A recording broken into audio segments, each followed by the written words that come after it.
Je suis ravie de prendre la parole pour débattre du projet de loi de mon collègue, le C-278, loi visant à empêcher l'imposition par le gouvernement fédéral de la vaccination obligatoire pour le travail et les déplacements. C'est un projet de loi, est une chance de rectifier les torts que les Canadiens ont endurés pendant la pandémie de la COVID-19, surtout le bafouement de leurs droits et de leurs libertés.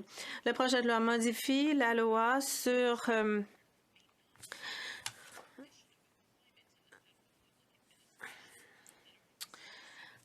l'administration financière pour que le Conseil du Trésor ne puisse pas mettre comme condition d'emploi l'obligation de recevoir un vaccin contre la COVID-19. On modifie aussi le Code canadien du travail par voie de règlement pour empêcher qu'on n'exige le fait de recevoir un vaccin contre la COVID-19. Le projet de loi modifie également la loi sur l'aéronautique, la loi sur la sécurité ferroviaire, la loi de 2001 sur la marine marchande pour éviter que la propagation de la COVID-19 empêcherait une personne d'embarquer dans un train, dans un vaisseau, dans un transport, pour le motif qu'il n'avait pas reçu un vaccin. Ce projet de loi a été déposé par le député de Niagara-Ouest. Le droit de prendre ses propres décisions médicales est sacro-saint.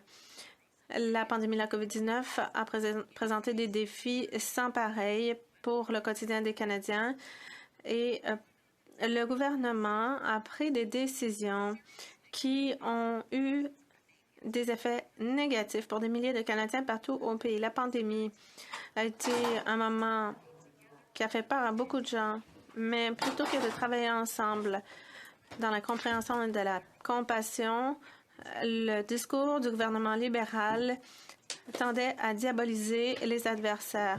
Ceux qui hésitaient à recevoir le vaccin de la COVID-19 étaient ridiculisés et étaient discriminés. Nous avons maintenant l'occasion de regarder avec du recul les effets de la pandémie.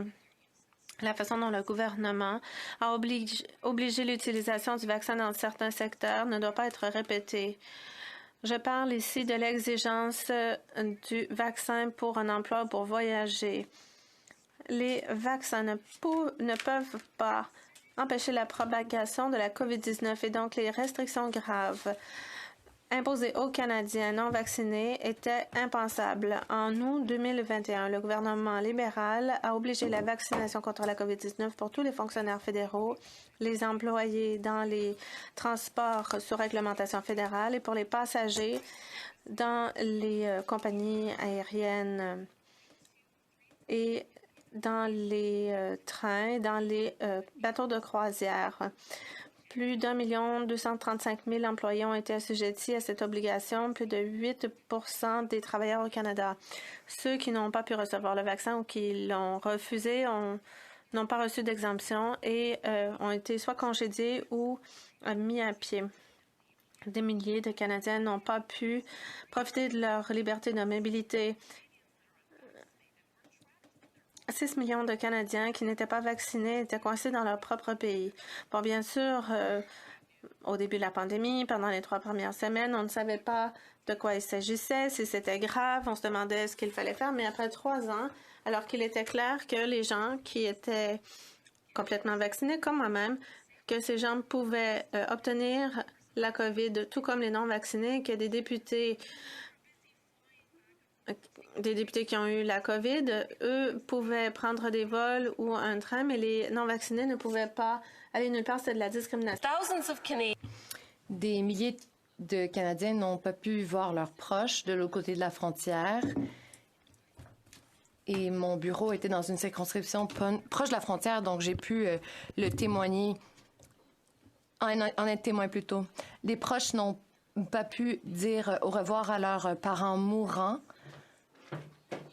en raison de mandats non basés sur la science. Des gens dans ma circonscription n'ont pas pu être avec leur époux ou leur conjoint pendant des années en raison du fait qu'ils vivaient des deux côtés de la frontière. Certains ont perdu leur emploi et étaient inadmissibles aux prestations d'assurance-emploi À partir du mois d'octobre 2021, Emploi et Développement social Canada a émis un avis à l'époque pour imposer les mandats de vaccination.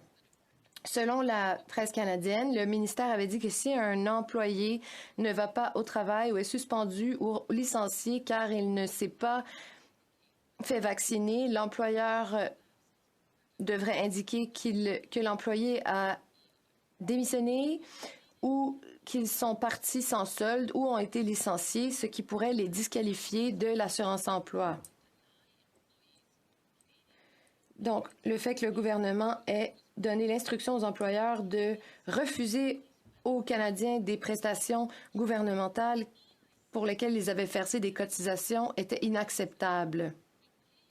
Pour l'assurance-emploi, on paie des primes, on est admissible en raison d'heures travaillées et ensuite on collecte la prestation.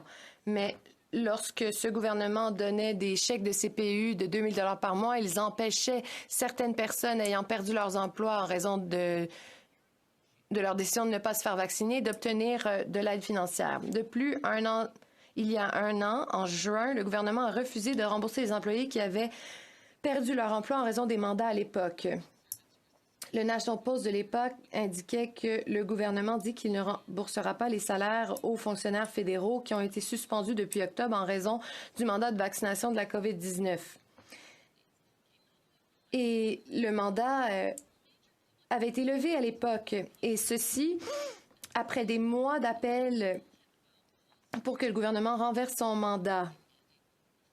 Et tous les syndicats avaient déposer des griefs contre les mandats de vaccination de leur employeur.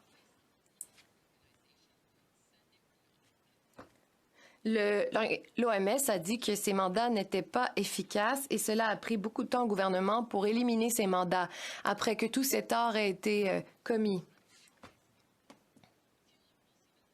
Quelques libéraux ont eu le courage de dénoncer le premier ministre et ses efforts pour créer de la division.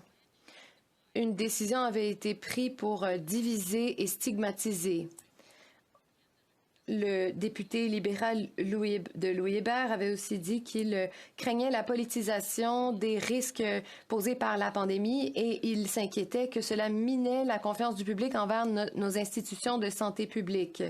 Et l'ancien ministre des Finances libéral a même dit des mandats de vaccination qu'il n'aidait en rien la situation. Aujourd'hui, des millions de Canadiens demeurent non vaccinés contre la COVID. Nous ne pouvons pas permettre à de millions de personnes de perdre leur liberté en raison de leurs choix médicaux personnels. Nous ne pouvons pas prendre parole en cette Chambre en disant que nous défendons les intérêts des Canadiens en oubliant une portion significative des Canadiens. Cette restriction extrême de liberté ne peut plus jamais se reproduire à l'avenir. Nous espérons ne plus jamais connaître une pandémie comme la COVID-19, mais d'autres menaces existent et nous devons y être préparés. Le Canada ne peut limiter la liberté de ses citoyens de manière arbitraire comme seule ligne de défense. Et le projet de loi C-278 empêchera cette restriction de liberté à l'avenir. Nous ne devons pas limiter les possibilités d'emploi ou de voyage en se basant sur le statut de vaccination des gens. Je vais vous parler d'un exemple de ce qui s'est passé dans ma circonscription de Sarnia-Lambton. Au début de la pandémie, les infirmières étaient des héros de première ligne. Ils portaient leur équipement de protection individuelle et le vaccin n'existait pas encore. Ensuite, lorsque les vaccins ont été approuvés, un mandat de vaccination a été imposé. Et même si toutes les infirmières, tous les infirmiers et les infirmières portaient l'équipement de protection individuelle et que les gens non vaccinés étaient testés tous les jours, tous les gens non vaccinés ont été licenciés. Lorsque 4 semaines après que les infirmières et infirmiers aient quitté l'hôpital, ceux qui étaient non vaccinés, donc, il y a eu une éclosion de COVID dans les hôpitaux. Nous devons remplacer la peur créée par les libéraux par l'espoir. Nous devons tirer des leçons et les enchasser dans la loi.